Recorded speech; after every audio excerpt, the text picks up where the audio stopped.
And thank you for joining Afiat TV News tonight. I am Amazing Grace Ajayi. And on the headline stories, Nsukka leaders endorse Governor Mba over massive projects in the zone. In Abuja, presidency raises panel to localize governance at the grassroots. Federal government fines 8 discos 628 million naira for overbilling unmetered customers. And of course, on the foreign scene, former Mauritius Central Bank governor charged with fraud and freed on bail.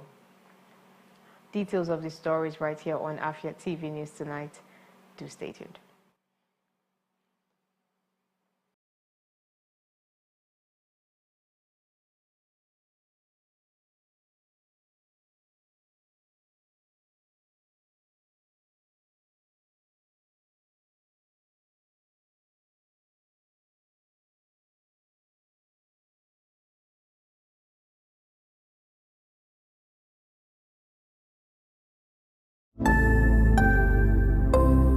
What are your thoughts on the spate of sex for grades in Nigerian universities?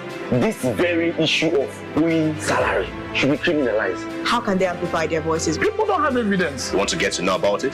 Have to stay tuned right here on Afia Morning Show to get the pulse and the feel of that.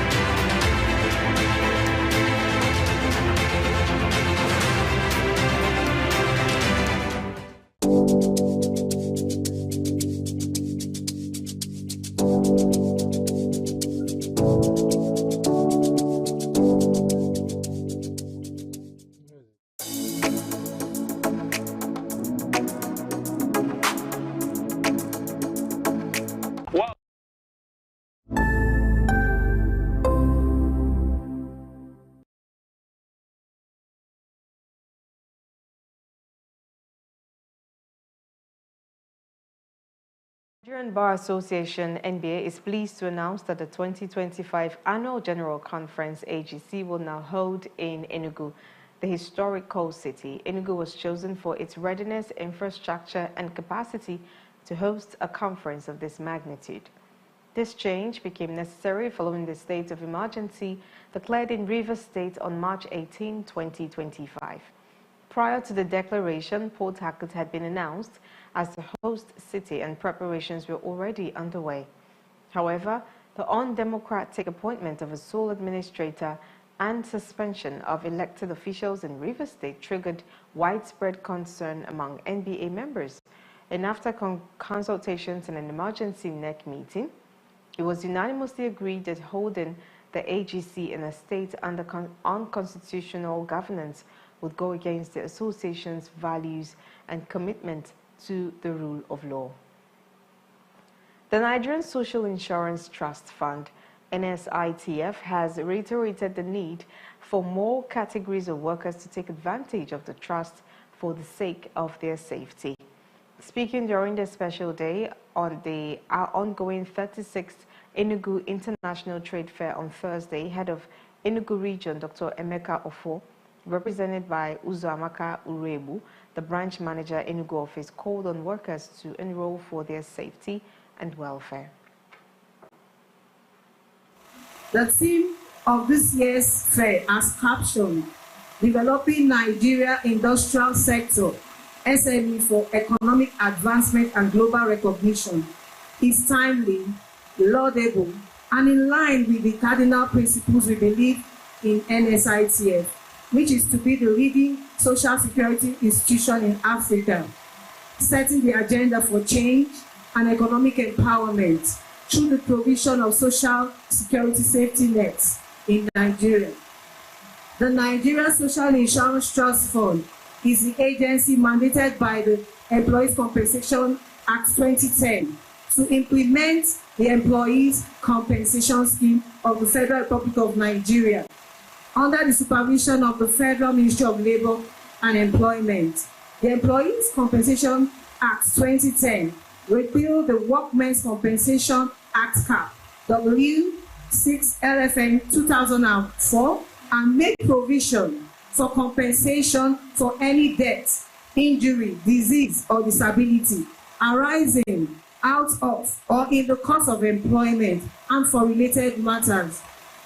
In his remarks, the President, Enugu Chamber of Commerce, Industry, Mines and Agriculture, Odega Chidonwo, commended NSITF for their sustained patronage. We profoundly appreciate the participation of NSITF, who incidentally is our tenant and neighbor at the SEMA Secretariat, and has in recent time been our great partner in the hosting of Enugu International Trade Fair. We appreciate your support in this direction. The place of NSITF in the development of our national economy is very important and key, especially as we provide fair, guaranteed and adequate compensation for all insured employees who indeed are the backbone of our industries and businesses. The Assistant Manager Claims and Compensation, NISITF, Enugu Office, Patrick Chimela Chikeze, spoke on the services NISITF they render. Usually, I always say that we are the honey of the fund. We are the honey of the fund. We are the reason for the fund. We are the kernel of the fund. It is the reason for the employee compensation scheme, the claims. So I represent the claims and compensation unit of the fund, Enugu. So what we do usually, because we know that ECS is a crucial social security initiative that enhances employee welfare and protection. What we do is to enhance and protect the employee welfare. And we take up the headache from employers. Like I usually say, after the Trinity, after God Almighty, our Lord Jesus, and the Holy Spirit, in the human realm, the NSITF comes in, the ECS comes in. We carry burden. We are burden bearers. That's what we do. Head of Servicom, NISTF, Violet Esege, called on other segments of the workforce to take advantage of the trust fund to key into the rewarding compensation scheme. Informal economy. Just like the name implies, I am going to go down. I am going to go down so that the informal sector of the economy, of Nigerian economy, will understand what I'm saying. So, as in Kamugwa, in the informal economy, the artisans, the supermarket holders, that NSITF have come to see you people and then make who benefit here from ECS. You know, since NSITF on board, it has always been catering for the big companies like the Dangotes, the cement holders, all those big companies. But from our new MD there, also that his baby now will informal economy. The Abia State government has allocated 1 billion naira as a startup fund for the newly introduced formal sector health insurance scheme aimed at offering affordable and accessible healthcare to civil servants and their families. Governor Alex Oti launched the scheme on Thursday in Umuahia, highlighting his administration's dedication to ensuring quality healthcare for all residents of the state. During the launch, Health Commissioner Professor Enoch Uche hailed the initiative as a significant achievement for Abia, noting that the scheme operates on a contributory basis. He reiterated the state's commitment by confirming the 1 billion naira funding support. Uche also urged civil servants to enroll promptly to take full advantage of the program, stressing that it would help reduce dependence on unqualified healthcare providers. Still in Abia, The state formal sector health insurance scheme has been officially launched in Umuahia, and the former president Olusegun Obasanjo, as a special guest who was also on a partnership mission to Abia, unveiled the initiative alongside his host, Governor Alex Otti. Our correspondent, Chibuike Agumba, reports that the state government initiative is aimed at providing affordable healthcare coverage for workers across the formal sector. We'll take a break now. When we come back, we do have stories from Abuja. Do stay tuned.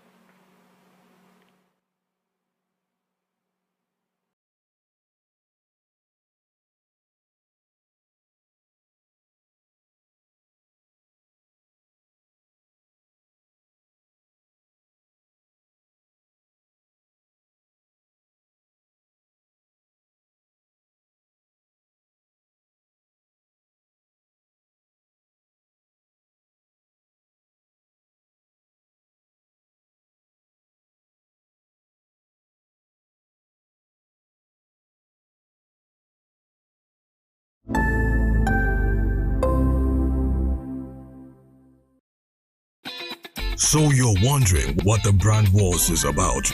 Come, let me tell you. The Brand Wars is a reality TV business game show. From business-themed games to business-themed tasks, the Brand Wars seeks to solve real-life branding challenges. Are you aware that 25 million naira worth of prizes are up for grabs? This includes 10 million naira cash, free business advertisements on DSTV and GoTV for 30 days, and an all-expense paid weekend getaway at the landmark Nikkei Lake Resort. Oh, by the way, registration and voting is open. And it's just, hold on, 100 naira only. To register and vote, visit www.fonziweb.com/brandwars or download the Fonzie app on Google Play or iOS stores now. For inquiries, call 09155334949. Now that you know, what are you waiting for? Register now. Proudly brought to you by Fonzie and Landmark Africa Group, season sponsors, and supported by Afia TV, Afia 99.3 FM, Market Studio, Zoe Multimedia Studios, and Obalende, Enugu.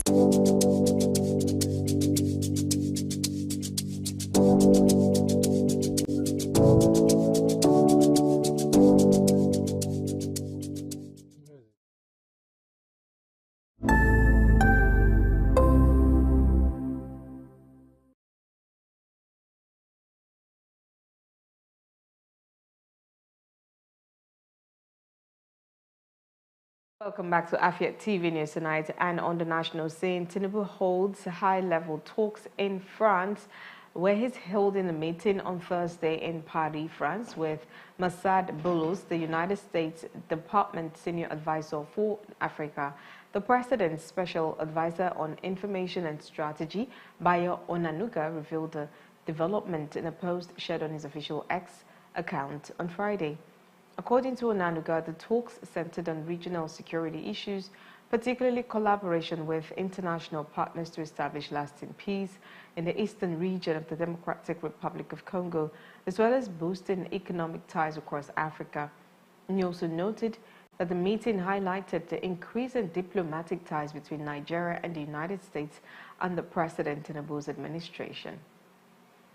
The presidency has inaugurated a National Community Engagement Framework Drafting Committee, describing the body as a critical vehicle for bringing federal policies closer to the grassroots across the Federation. The committee is expected to submit its draft within 6 weeks.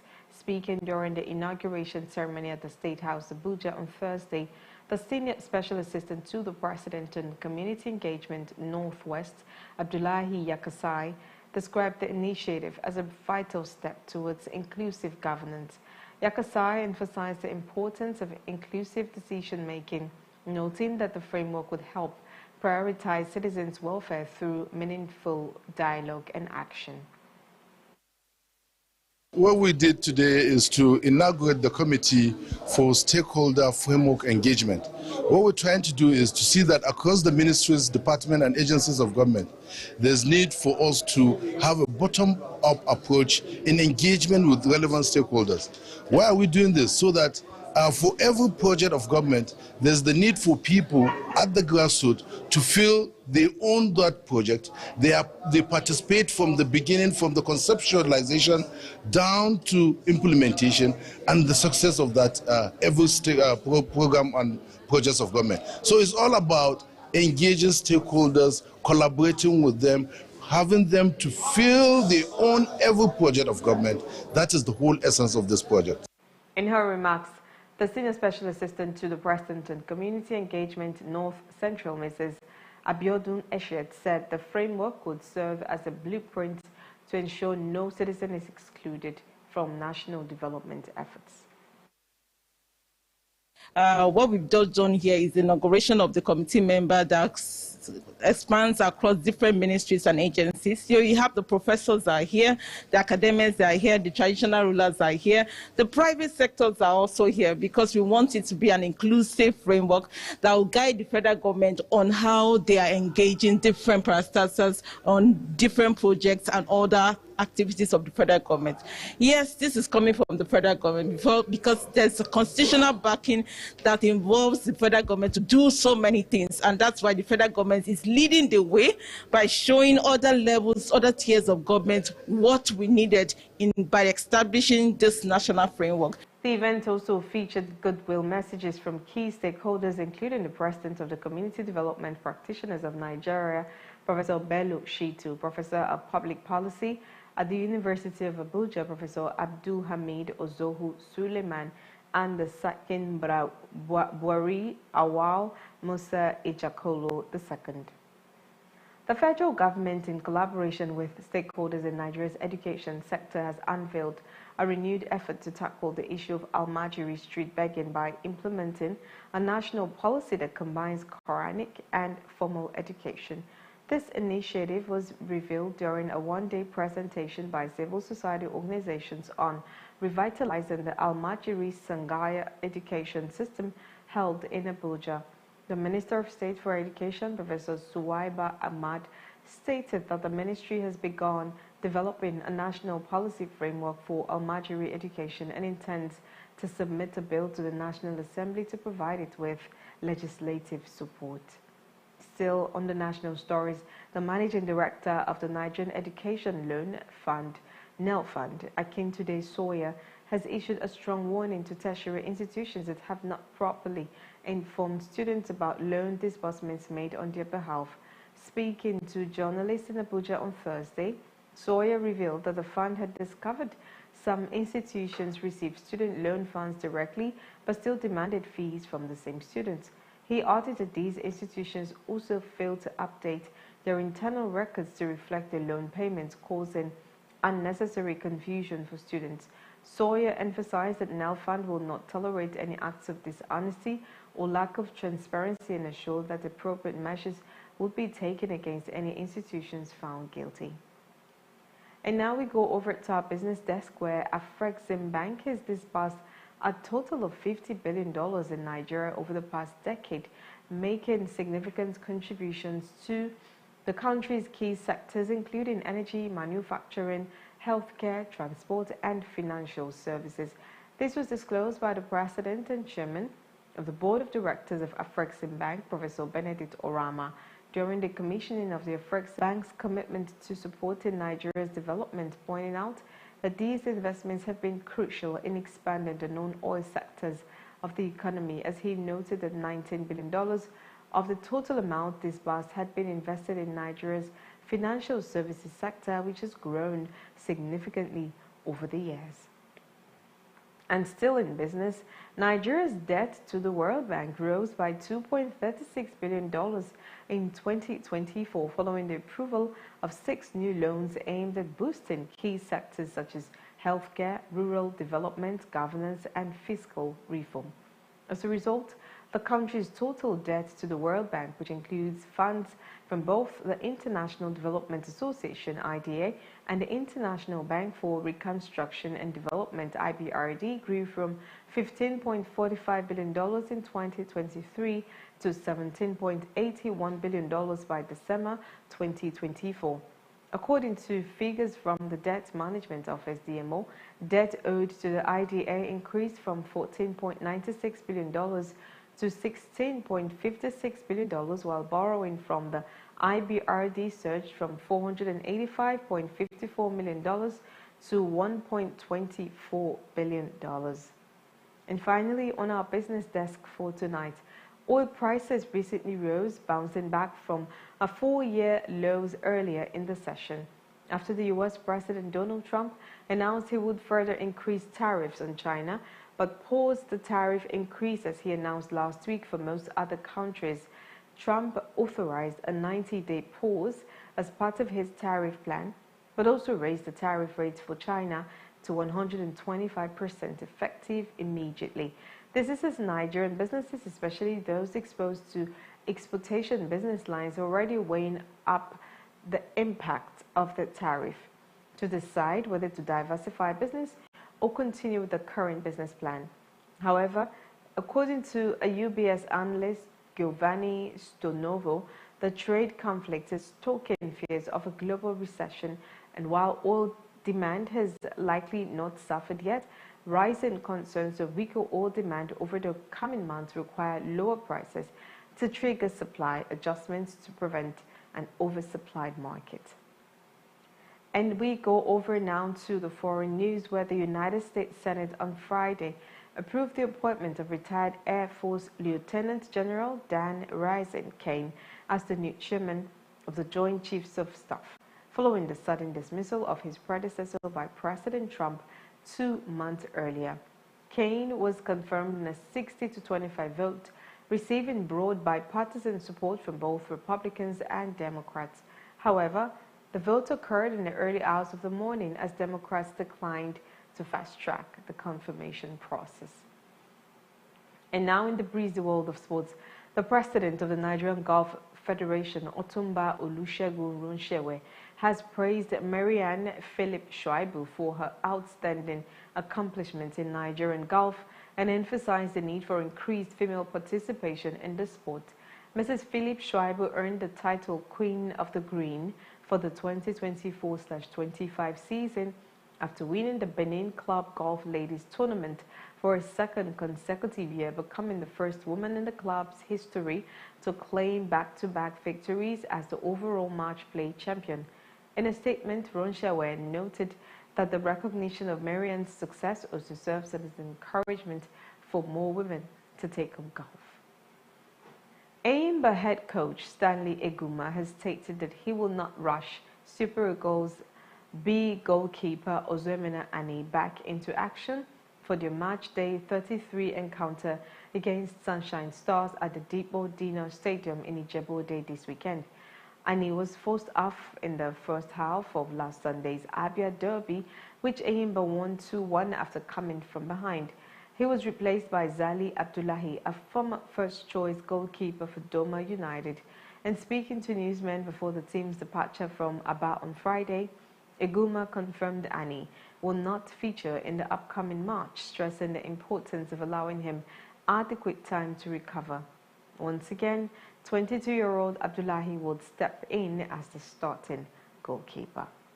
Up next is our conversation segment to speak with our guest, Dr. Makjinja Ibeneme, on the Labour Party crisis. Do stay tuned.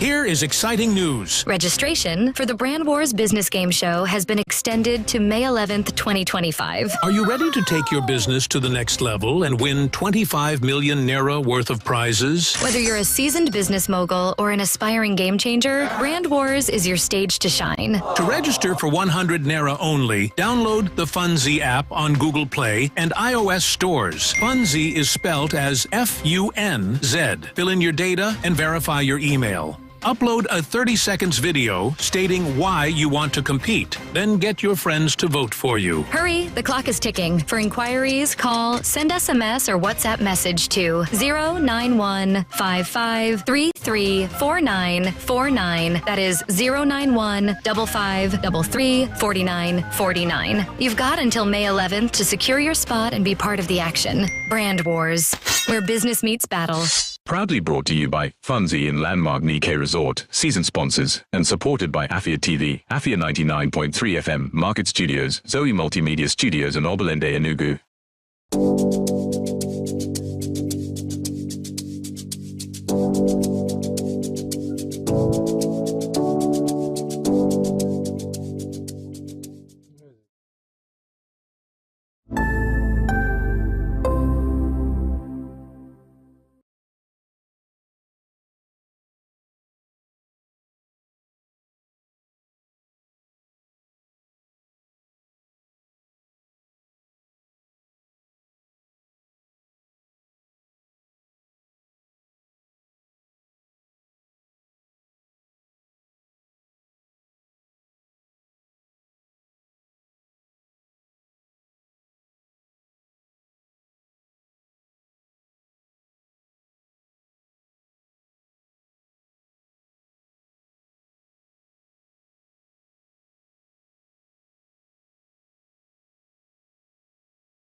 Welcome to the latest and most amazing show on here. Ladies and gentlemen, welcome to Lunch Break. You don't sing along. I did single. For real. You're not a backup singer. That's what they do for it.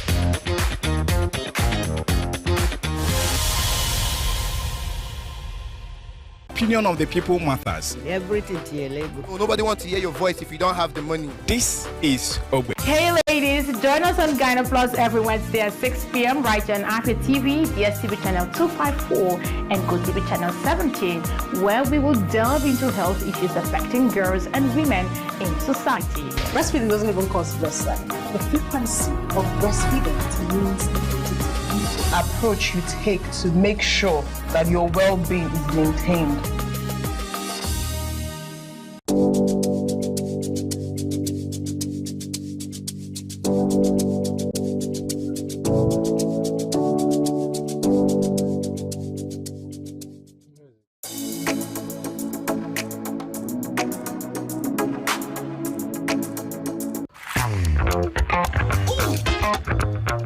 Time check, it's 2 p.m. and it's time for us to vibe, chill, and relax. Ladies and gentlemen, welcome to Lunch Break on Afia TV. So Lunch Break is all about the music, it's all about fun, it's all about entertainment, it's all about entertaining gossip and stories from social, it's all about the latest trends, it's about what's lit, it's all about the games with our guests, and yes, in general, I like to say it's all about the vibe and vibes only.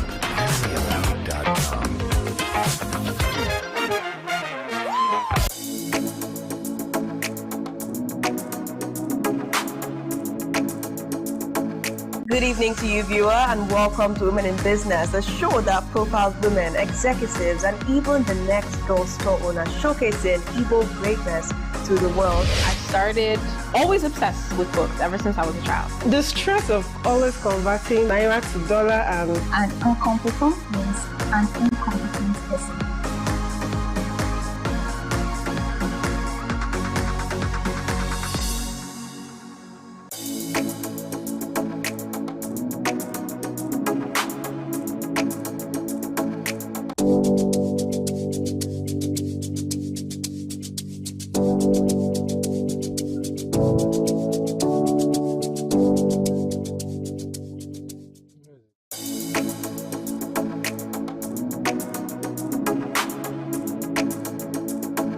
What are your thoughts on the spate of sex for grades in Nigerian universities? This very issue of owing salary should be criminalized. How can they amplify their voices? People don't have evidence. You want to get to know about it? Have to stay tuned right here on Afia Morning Show to get the pulse and the feel of that.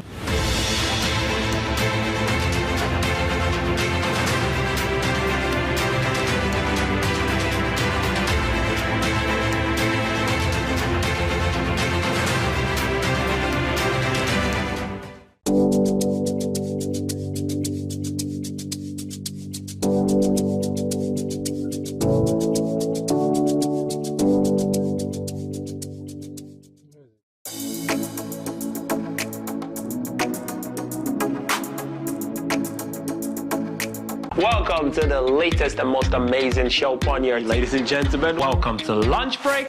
You don't sing along. I did single. For real. You're not a backup singer. That's what they do.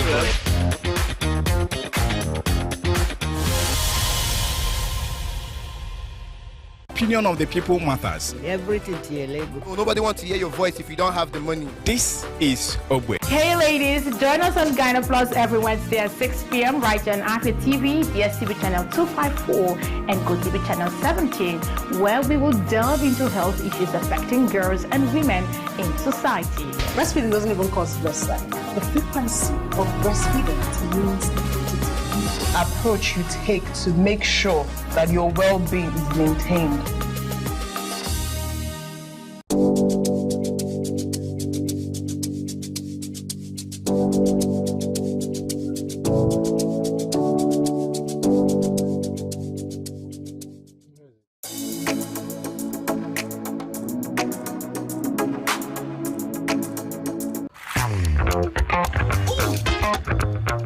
Time check, it's 2 p.m. and it's time for us to vibe, chill, and relax. Ladies and gentlemen, welcome to Lunch Break on Afia TV. So Lunch Break is all about the music, it's all about fun, it's all about entertainment, it's all about entertaining gossip and stories from social, it's all about the latest trends, it's about what's lit, it's all about the games with our guests.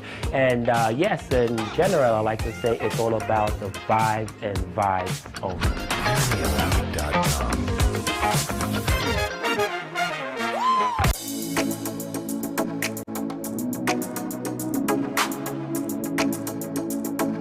Good evening to you, viewer, and welcome to Women in Business, a show that profiles women, executives, and even the next girl store owner, showcasing Igbo greatness to the world. I started always obsessed with books ever since I was a child. The stress of always converting naira to dollar and An incompetent means an incompetent person.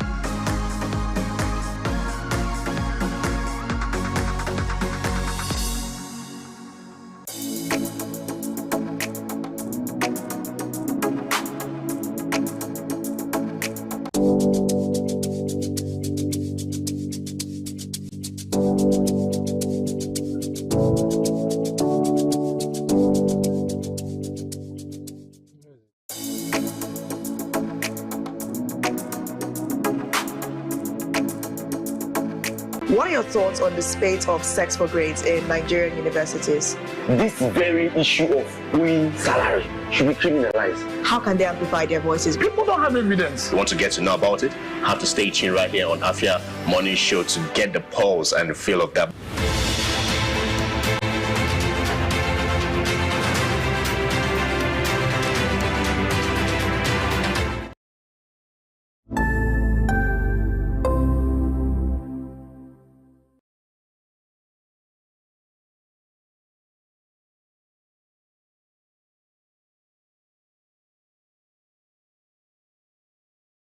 Back to Afia TV News tonight, and our conversation centered around the Labour Party crisis, which is deepening as the C certified true copy shows the Supreme Court have invalidated Abore's chairmanship. Well, a certified true copy has showed the Supreme Court ruled Julius Abore's tenure expired and sacked him as the Labour Party chairman. Contrary to Julius Abore's claim that the Supreme Court did not sack him as the national chairman of the Labour Party, a certified true copy of the judgment has revealed that his cross-appeal was dismissed and deemed unmeritorious. The court also declared his tenure expired.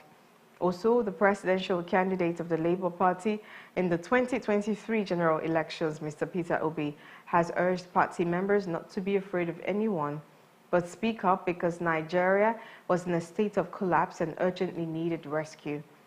And the Abia State Governor, Dr. Alex Oti, on Wednesday led a high-level delegation of the party to the headquarters of the Independent National Electoral Commission, INEC, in Abuja to submit the certified true copy of the Supreme Court judgment on the leadership crisis in the party.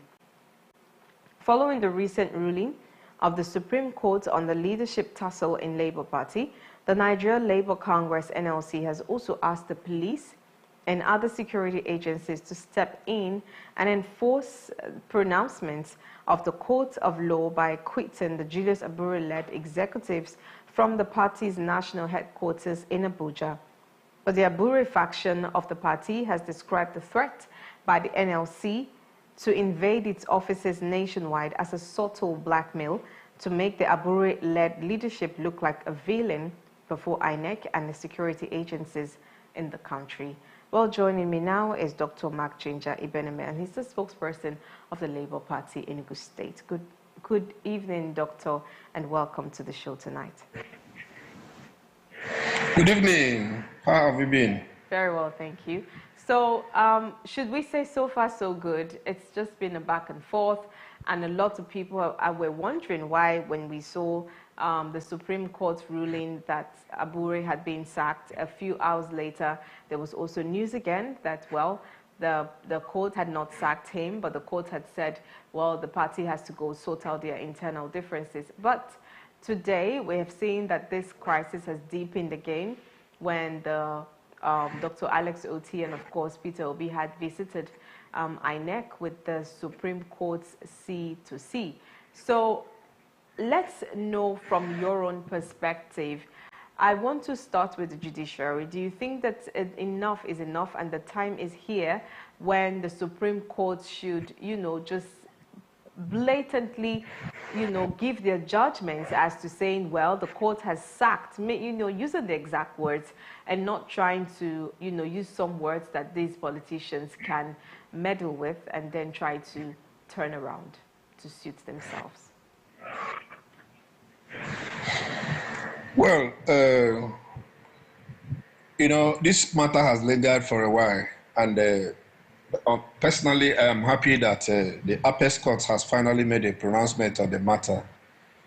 Ordinarily, that should lay to rest all the controversies surrounding the Labour Party leadership instigated by Abure and his co-travelers. But we are in Nigeria, where the extent of mischief is immeasurable. There is no limit to how far people can go with mischief. Right now, Abure is trying to buy time, trying to see if he can, convince the ruling party to, aid him in his voyage of lawlessness. Abure, to me, is trying to sink with the ship. It's either him or the party would implode. I think that's where we are at this point, because the judgment was clear.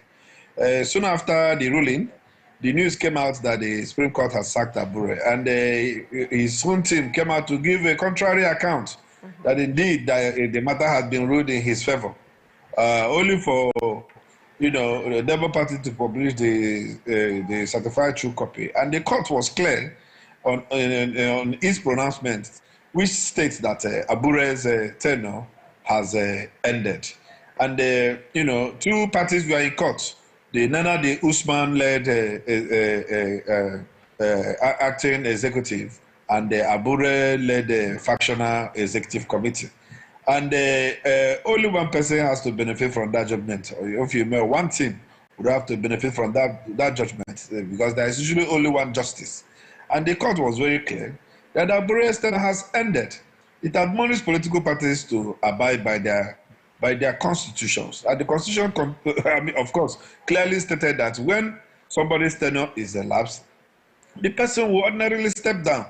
It is left for the party to decide the future or the next action. And the right thing to have been done at that point in time was to, constitute a temporary committee that will organize the national convention and then, elect a substantive executive. But that's not the case here. Abure rushed to Nnewi and organized a kangaroo convention where he extended his own tenure. And the party said, no, that's not what we need at this point, And the party did what is expected. And the Nana de Usman was nominated as the acting national chairman that was supposed to organize a national convention. And then Abure started this journey, and here we are today. So we have reached the end of that escapade. Abure is having his last kicks, and the party leadership has gone to the INEC Assuming INEC did not, so INEC will not claim that they do not have the certified true copy because the P2B led a delegation of the leadership of the party to go and hand deliver the certified true copy. And I am certain that INEC, their legal department, is of course studying the judgment, and they, in no distant time will take a legal position that will put to rest all these controversies. Yeah, let's talk about, you know, the back and forth. The Labour Party seemed to be that one party that Nigerians had so much faith and trust in. And of course, the youths with the obedient movement, you know, were very positive. And we saw the delight on the faces of some people who were elected under the platform of the Labour Party, which today some of them have boldly walked away from that party, you know, making the bold statements that, well, this was just a vehicle.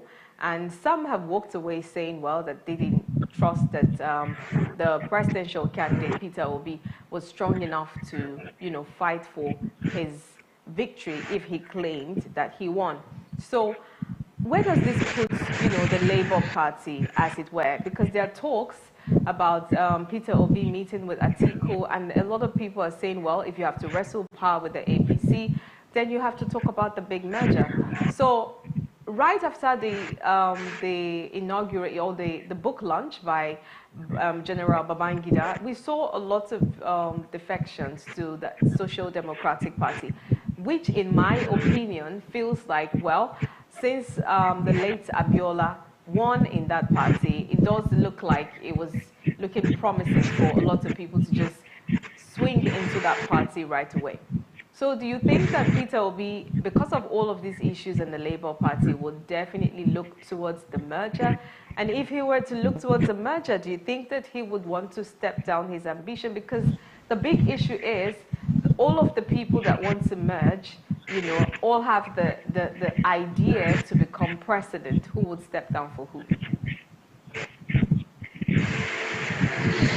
Well, first of all, let me correct one impression. The SDP, the current SDP, is not the same party that Abiola won elections with. I need to correct that. They are only the same by name, but not by formation or anything. Recall that the likes of Atiku Abubakar, Aremi, and the rest of them were in the old SDP. So this is a new party that you know, was floated in this democratic exercise or dispensation, if you may. Now, talking about mergers, P2B does not necessarily need a merger to win an election. It is widely believed that he won the last election. He won the last election without a merger.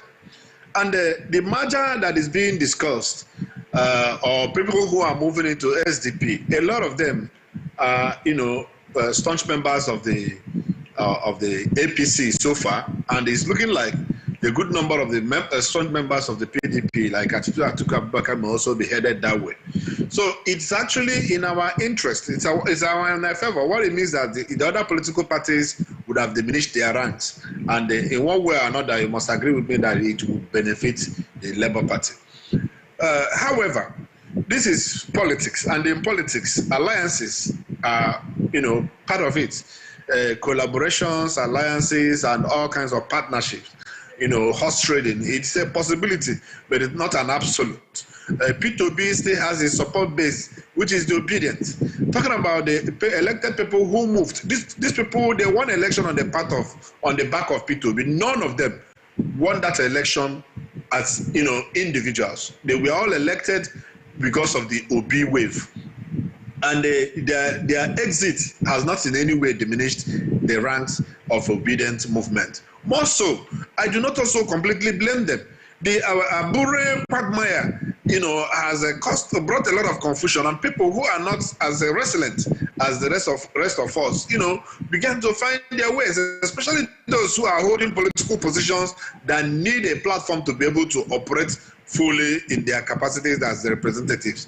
So we do not completely condemn them or blame them for, you know, seeking for a more steady platform, you know, to be able to, you know, have a base. However, it's a political culture in Nigeria that as election is coming closer, there will be migrations back and forth. So if the Labour Party issue is completely resolved, in the favor of P2B, do not be surprised that a lot of these guys will come back to where they started, and even some other people in some other political parties will begin to migrate back to Labour Party. It is possible that if Labour Party had kept its house in order, some of the people who have moved to SDP, their destination could have been Labour Party.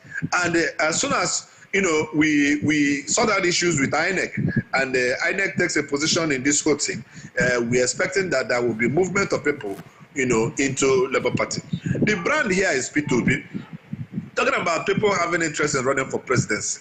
The people who Nigerians believe in at this point in time, if we may consider what played out in the last election, is P2B, and that has not changed. P2B has made it categorically clear that he's not interested in any merger or alliance that is just for the for the purpose of change of power grabbing, and not in the interest of Nigerians. And what is the interest of Nigerians? Good governance, rule of law. And that is what P2B stands for.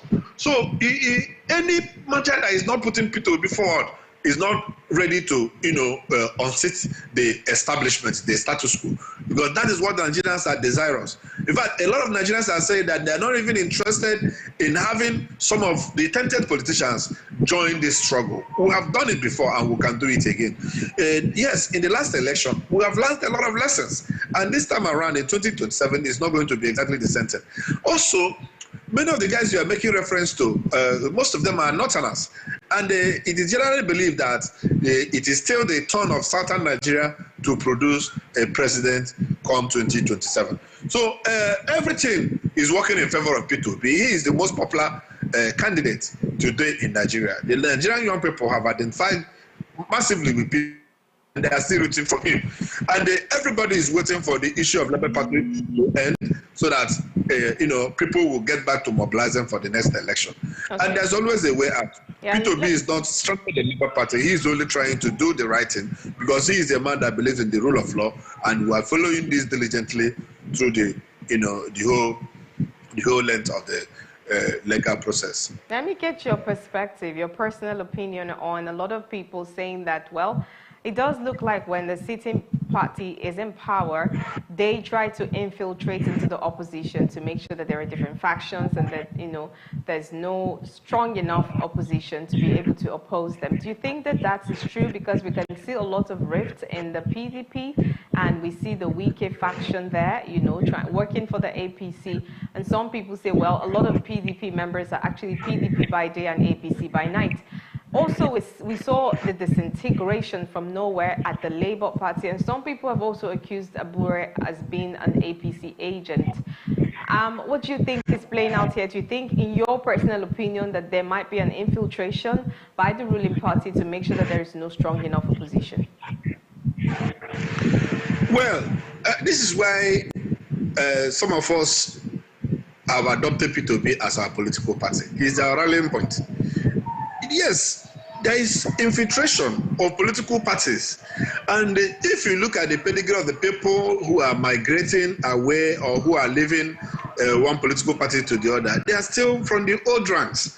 And this is where the obedience movement is different. This is a structure of young people, of mostly young people, or Nigerians who are disenchanted with the gimmicks of the political class. This is a new breed of a new breed of people who are seeking a political escape for Nigeria. And that is why P2B is our rallying point. P2B is the irreducible minimum. At this point, we have not identified another Nigeria that we can believe in. P2B, being a politician, has distinguished himself, and he has earned the trust of Nigerian masses, and that is why we are rallying around him. You cannot infiltrate the person of P2B. You can infiltrate a few guys. Of course, he accepted those individuals because of their experience in the Nigerian political field. However, the voters, the voting masses are still rooting for P2B. That bloc has not changed in any way. And there is always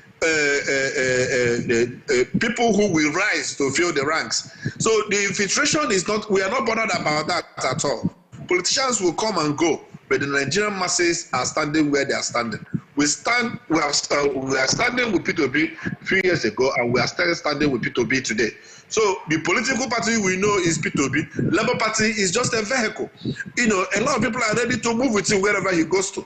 So even if this does not work out and the INEC decides to, join forces with Abure, we are not bothered.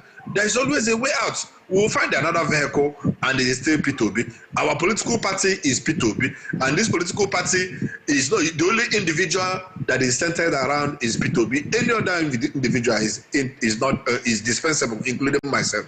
At this point, do you sincerely think and wish that there was that law about independent candidacy in Nigeria? Question one. Also, let me have your thoughts on the big migration of Valentine Ozigbo from the Labour Party, and of course in your state here, Enugu State, your gubernatorial candidate that moved away from the Labour Party and joined the PDP and has been singing the praises of Peter Mba. What's your take on the two people?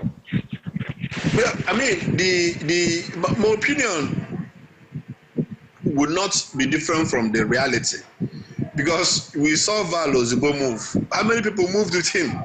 I mean, he went alone. If you follow the social media, everybody, disowned Val Ozigbo as soon as he moved. The same thing is happening in Enugu. Nobody moved with Edoga, even as we have factions in Labour Party in Enugu State. Everybody is staying put. So it's not, like I said, the central figure here is P2B. The person we know is P2B. He is our political party. I bear no grudges against these guys. I mean, Valentine is seeking for his own political destiny. Edoga is also looking for his own political, and he consulted some of us. And honestly, I understand him. He's a politician, and he has invested so much in the politics of Enugu State. He felt he could no longer wait. I mean, his ambition in Labour Party was because he felt shortchanged in PDP. He felt that he deserved the ticket to run for governorship in PDP, and he was shortchanged. And then he tried that in Labour Party, and he did excellently well. Again, flying on the back of Mr. P2B. So he has gone back to his roots. Some other people, some other politicians will still do so, but it does not in any way diminish the obedient, base. The support base is where it is. So we are not in any way deterred or worried about this movement. Val Ozigbo did not diminish the ranks of the Labour Party in Anambra State. Edoga did not diminish the ranks of Labour Party in Enugu State. In fact, the division in Labour Party of Enugu State does not affect the support base of Labour Party. People are waiting for P2B, and the structure that P2B recognizes is the structure that we are going to align with. Very well said. We'll keep our eyes on the Labour Party and, of course, hoping that they put their acts together. But thank you so much, Dr. Mark Ginger, for speaking with us tonight. Thank you. We appreciate you. Thank you. And just before we go, here's a recap of the top stories. Abia government launches health insurance scheme for civil servants with 1 billion naira take-off fund. In Abuja, Tinubu holds high-level talks with the U.S. official in France. And of course, on our business desk, Nigeria's debt to World Bank surges by $2.36 billion in 2024. And on the foreign scene, United States Senate confirms